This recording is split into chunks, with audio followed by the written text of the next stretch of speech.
తెలంగాణ రాష్ట్రంలో ఉన్నటువంటి విద్యా సంస్థలందరికీ ఆ విద్యా సంస్థలలో చదివిపిస్తున్నటువంటి తల్లిదండ్రులందరికీ నిన్న ఇవాళ చేసినటువంటి విజిట్స్ ద్వారా విద్యా సంస్థలను బ్లేమ్ చేయాలా, తల్లిదండ్రులను బ్లేమ్ చేయాలా, ఎవరిని బ్లేమ్ చేయాలో అర్థం కాని పరిస్థితి ఉంది. పిల్లలు చదవాలి, బంగారు భవిష్యత్తు ఉండాలి, ఉన్నత స్థితికి వెళ్ళాలి అని ఆశించి వాళ్ళ స్థాయి లేకపోయినా స్థాయికి మించి ఆస్తులు అమ్ముకొని ఇలాంటి విద్యా సంస్థలకు పంపించడం వాళ్ళు చేస్తున్న పొరపాట, లేకపోతే పిల్లలకు మంచి భవిష్యత్తు ఇస్తామనే అటువంటి మాట చెప్పి ఆ పిల్లల జీవితాలతో ఆడుకుంటున్నటువంటి విద్యా సంస్థల తప్ప ఒక్కసారి సొసైటీ ఆలోచించాల్సినటువంటి అవసరం ఉన్నది. బయట నుండి అంతా బాగానే కనిపిస్తుంది మనకు, బయట నుండి మనం ఆ జిగేల్ బోర్డ్సే మనకు కనిపిస్తున్నాయి. మీ పిల్లలు ఎక్కడ చదువుతున్నారు అని అంటే మనం ఊర్లో గొప్పతనం కోసం చెప్పుకోవడానికే ప్రయత్నం చేస్తున్నాం. అంటే ఈ ఇన్స్టిట్యూషన్ ఆ ఇన్స్టిట్యూషన్ మా పిల్లలు అక్కడ చదివిపిస్తున్నానని గొప్పగా చెప్తున్నాం తప్పించి ఆ పిల్లలు ఇక్కడ ఎలాంటి పరిస్థితులలో ఉంటున్నారు, ఎలాంటి కండిషన్స్ గో త్రూ అవుతున్నారు అనే దాని మీద అటు పిల్లలు తల్లిదండ్రులు దృష్టి పెట్టట్లేదు, ఇటు ఇన్స్టిట్యూషన్స్ దృష్టి పెట్టట్లేదు. ఇన్స్టిట్యూట్ కావాల్సింది ఏంటి? ఒక ర్యాంక్ రావడము, ఆ ర్యాంక్ పేరు మీద బిజినెస్ చేసుకోవడం. ఒక మాట మనము ఈ మధ్యకాలంలో అంటే ముందేమో మనం అన్నదానంకి మించిన దానం లేదు అనే మాట వినేవాళ్ళం. ఆ తర్వాత విద్యాదానం కన్నా మించిన దానం ఏది లేదు, ఎందుకంటే అన్నం తింటే ఒక పూటలో మనము మళ్ళీ రెండో పూటకి ఆకలి అవుతుంది. కానీ విద్యాదానం అనేది కనుక, విద్య అనేది కనుక ఉంటే ఎవరైనా ఎలాంటి పరిస్థితుల్లో అయినా ఎక్కడైనా సరే బతికేయగలరు అనేటువంటి విషయం మనం అందరం విన్నాము. అలాంటి విద్యను బిజినెస్ చేసుకున్నటువంటి ఇన్స్టిట్యూషన్స్ని ఎలాంటి పనిష్మెంట్ వేయాలో సొసైటీ ఒక్కసారి ఆలోచన చేసుకోవాల్సిన అవసరం ఉన్నది. ప్రభుత్వాలు వస్తున్నాయి, ప్రభుత్వాలు మారుతున్నాయి.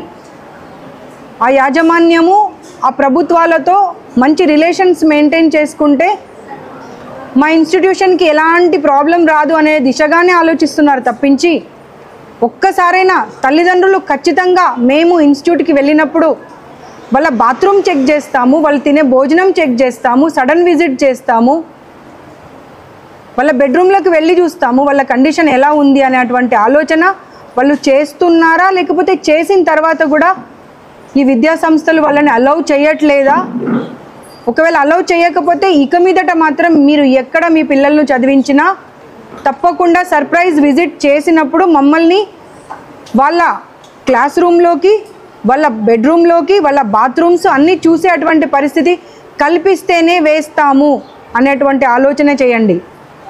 కేవలం చదవడము, ర్యాంక్స్ రావడమే కాదు, వాళ్లకు కావలసినటువంటి మానసిక ఆ మనోధైర్యం కానివ్వండి, మానసిక స్థితిని కానివ్వండి, దానిని కూడా చూసుకోవాల్సినటువంటి అవసరము విద్యా సంస్థలకు ఉంది, తల్లిదండ్రులకు ఉంది. సో సాడ్ టు సే, మీరు గనక నాతో పాటు వచ్చుంటే, ఒక రిపోర్టర్ వచ్చారు, మీ పేరు ఏంటి బాబు? కృష్ణ. నేను 2:30కి వచ్చాను, ఇప్పుడు ఎంత 7:40 అవుతుంది. 800 పిల్లలు ఉంటే 800 మంది పిల్లలు, 800 మంది పిల్లలు పర్సన్ టు పర్సన్ ఇంటరాక్ట్ అయ్యారు నాతో. పర్సన్ టు పర్సన్ ఇంటరాక్ట్ అయ్యి అసలు వాళ్ళ బాధ చెప్తుంటే నిజంగా బాధేసింది. ఆ 5 ఫ్లోర్స్ ఉన్నాయి, 5 ఫ్లోర్స్లలో కనుక మీరు బాత్రూమ్స్ కానీ వాళ్ళ బెడ్రూమ్స్ కానీ ఆ తల్లిదండ్రులు కనుక వచ్చి చూస్తే ఒక్కరోజు కూడా ఈ హాస్టల్లో ఇక్కడ చదివించరు వాళ్ళు. బాత్రూమ్ దగ్గరికి వెళ్తే అతను కర్చీఫ్ ముక్కుకు పెట్టుకుంటే కూడా 2 నిమిషాలు వీడియో తీయలేకపోయాడు. అలాంటి బాత్రూమ్స్లలో పిల్లలు రోజు ఎలా స్నానం చేస్తున్నారు ఒకసారి ఆలోచన చేయాలి. ఇక్కడ ఉన్నటువంటి ప్రిన్సిపల్ ఏం చేస్తున్నారు, వార్డెన్ ఏం చేస్తున్నారు, ఆ కేర్ టేకర్స్ ఏం చేస్తున్నారు. చాలాసార్లు పాములు వచ్చాయంట, జెర్రీలు వచ్చాయంట, కాక్రోచెస్ అయితే మేము వీడియోస్ తీసాం, మా దగ్గర ఉన్నాయి. ఆ బెడ్స్ కింద అన్ని కాక్రోచెస్ ఉన్నాయి.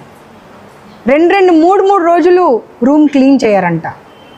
మాతో వచ్చిన కానిస్టేబుల్ చూసి కూడా అమ్మాయి కూడా అసలు ఏం మాట్లాడాలో అమ్మాయికి అర్థం కాలేదు. ఎందుకంటే మేల్ని ఎందుకులే తీసుకెళ్ళడం అని ఫీమేల్ని తీసుకెళ్ళడం జరిగింది. అన్కుక్డ్ రైస్ ఇస్తారంట, రైస్లో కూడా వాటర్ ఉంటుందంట. ఇంకా పప్పు సాంబార్ అయితే అసలు దాన్ని సాంబార్ అనాలా చారు అనాలా అర్థం కాని పరిస్థితి ఉంటుందంట. కూర ఒక్కసారి పెడితే రెండోసారికి కూర పెట్టరు.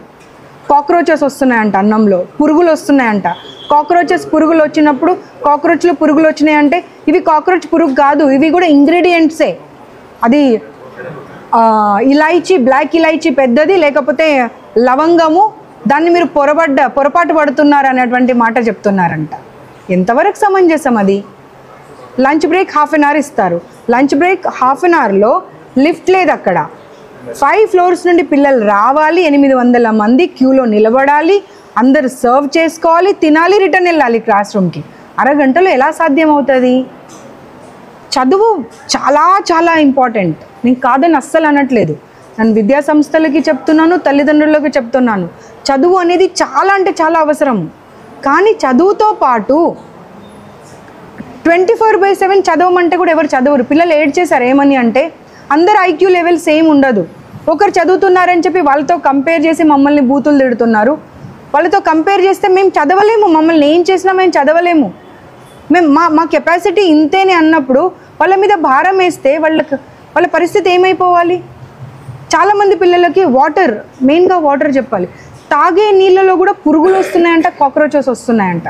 ఆ వీడియోస్ కూడా మీరు అన్నీ తీశారు, ఆ వీడియోస్ అన్నీ మీరు షేర్ చేయండి. ఏ ఫ్లోర్లో కూడా వాటర్ ఫెసిలిటీ లేదు, ఎక్కడో కింద పెడతారు, అక్కడి దాకా వచ్చి నీళ్ళు తీసుకొని వెళ్ళాలి వాళ్ళు. రాత్రి 10 గంటలకు గ్రిల్ క్లోజ్ చేసేస్తే మళ్ళీ పొద్దున వరకు గ్రిల్ ఓపెన్ చేయరు. సో వాళ్ళకి దాహమైనా ఏదైనా కానీ మళ్ళీ వాళ్ళ కింద వరకు వచ్చి నీళ్లు తీసుకొని వెళ్ళేటువంటి పరిస్థితి లేదు.